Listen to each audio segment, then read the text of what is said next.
पुष्पा 2 की शुरुआत होती है आईपीएस भंवर सिंह शेखावत से। पुष्पा की बेइज्जती करवाने के बाद शेखावत अपने घर चला जाता है और सोचने लगता है कि पुष्पा से बदला कैसे लिया जाए। और दूसरी तरफ पुष्पा अपनी शादी में पहुंच जाता है। वहां पर सभी लोग उसको बिना कपड़े के देखकर हैरान हो जाते हैं। पुष्पा की शादी शुरू हो जाती है। जैसे ही पुष्पा और श्रीवल्ली फेरे लेने के लिए उठते हैं, तभी वहां पर पुष्पा का बड़ा भाई शादी रोकने के लिए आ जाता है।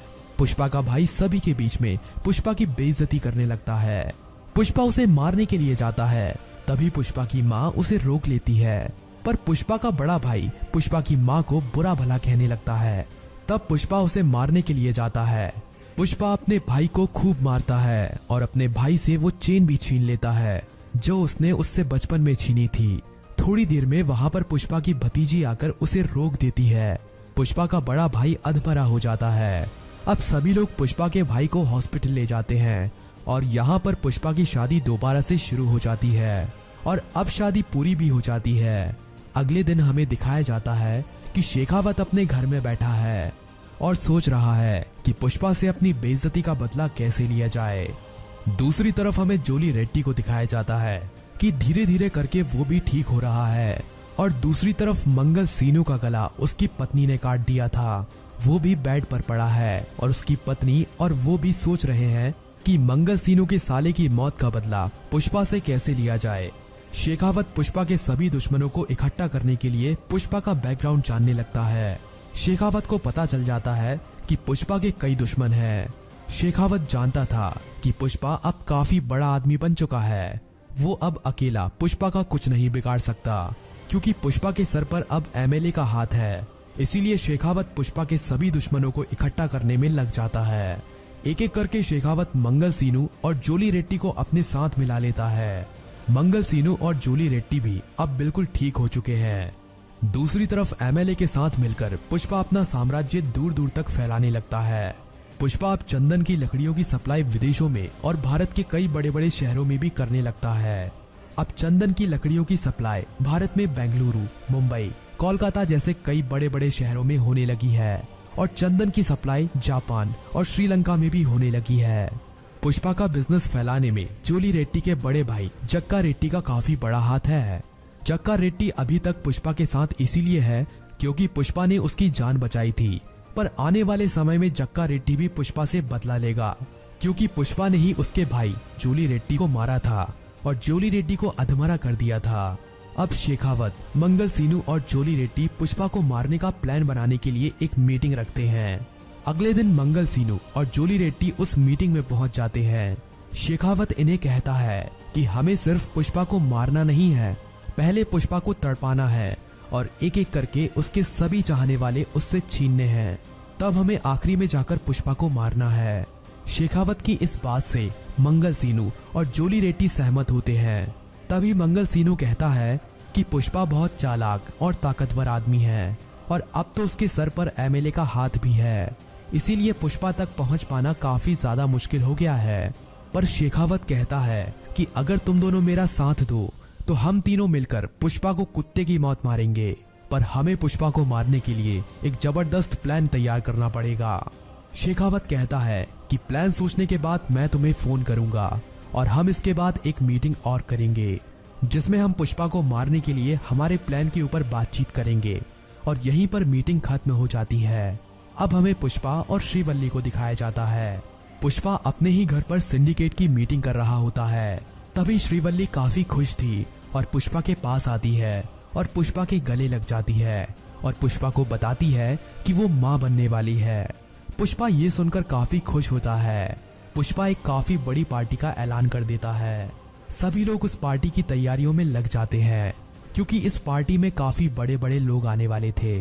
कई मंत्री, एमएलए और दिल्ली, बेंगलुरु, मुंबई से कई बड़े बड़े लोग पुष्पा की इस पार्टी में आने वाले थे।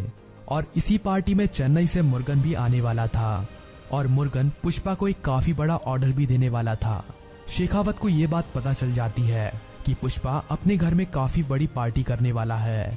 शेखावत प्लान बनाता है कि वो इस पार्टी में पुष्पा के ऊपर हमला करेगा और उसे मारेगा।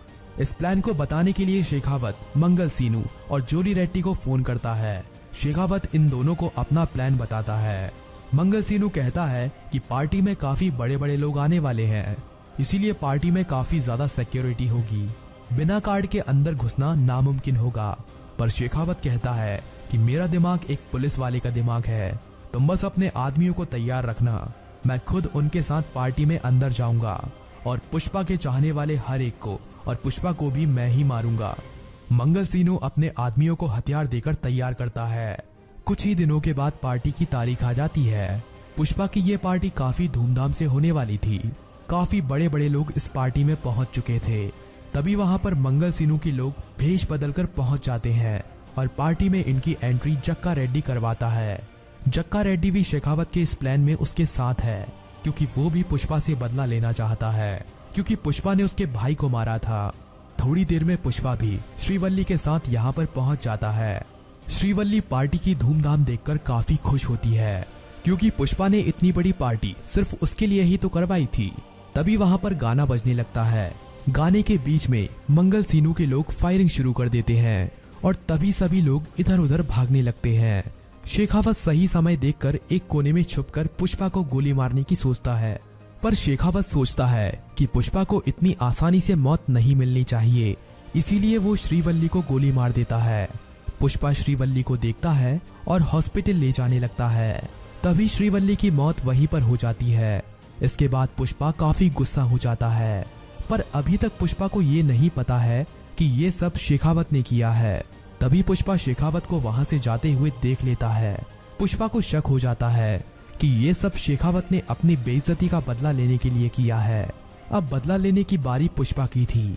पुष्पा को ये बात भी पता चल जाती है कि शेखावत की इस चाल में उसके साथ मंगल सीनू और जूली रेड्डी भी शामिल थे। पुष्पा काफी गुस्सा था। पुष्पा अपनी बंदूक निकालता है और जूली रेड्डी और मंगल सीनू के घर पहुंच जाता है। वहां पर वे दोनों पुष्पा की इस हार पर पार्टी कर रहे होते हैं। पुष्पा एक एक करके मंगल सीनू के सभी आदमियों को मार देता है। पुष्पा अब अंदर जाता है तो उसे वहां पर मंगल सीनू और जूली रेड्डी के साथ जक्का रेड्डी भी मिलता है। जक्का रेड्डी पुष्पा की इस हार पर जश्न मनाने के लिए यहाँ पर आया था। पुष्पा जक्का रेड्डी को यहाँ पर देखकर हैरान होता है और जक्का रेड्डी से पूछता है कि तुम भी इनके साथ मिले हुए हो। जक्का रेड्डी कहता है कि तुमने मेरे भाई को मारा था, वो बात मैं कैसे भूल सकता हूँ। मैं तुम्हारे साथ इसीलिए था ताकि मैं अपनी भाई की मौत का बदला ले सकूं। तुम्हारी पत्नी को मारकर मैंने अपने भाई की मौत का बदला ले लिया है। अब तुम मुझे मार भी दो तो मुझे कोई डर नहीं। यहाँ पर अब पुष्पा इन तीनों को मार देता है। शेखावत अब पुष्पा के खिलाफ इन तीनों के मर्डर का केस बनाकर पुष्पा को जेल में डाल देता है। इस केस में एमएलए भी पुष्पा की कोई मदद नहीं कर पाता। जेल में शेखावत पुष्पा को खूब टॉर्चर करता है और उससे अपनी हर एक बेइज्जती का बदला लेता है। लेकिन अगले कुछ ही दिनों में पुष्पा जेल से भागने में कामयाब हो जाता है। अब शेखावत ही पुष्पा का एक दुश्मन बचा हुआ था। अब पुष्पा शेखावत को मारने के लिए प्लान बनाता है। शेखावत पुष्पा के सभी आदमियों को और एमएलए को भी अपनी तरफ कर लेता है। पुष्पा के हाथ से धीरे धीरे करके सिंडिकेट की सारी शक्तियां शेखावत छीन रहा था, पर पुष्पा को अब सिंडिकेट से कोई मतलब नहीं था।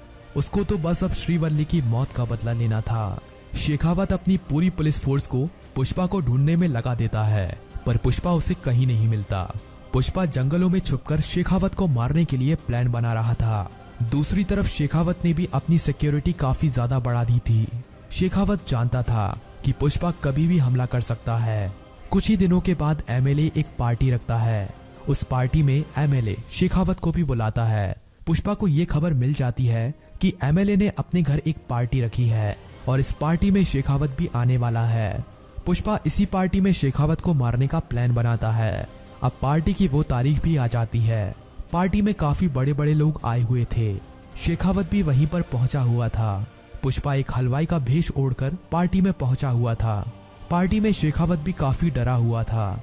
उसे लग रहा था कि पुष्पा यहीं कहीं है और कभी भी हमला कर सकता है। पुष्पा सही मौका देखकर शेखावत पर बंदूक तान देता है। पुष्पा पहले एमएलए को मारता है, फिर वहां पर शेखावत के लोग पुष्पा पर फायरिंग कर देते हैं।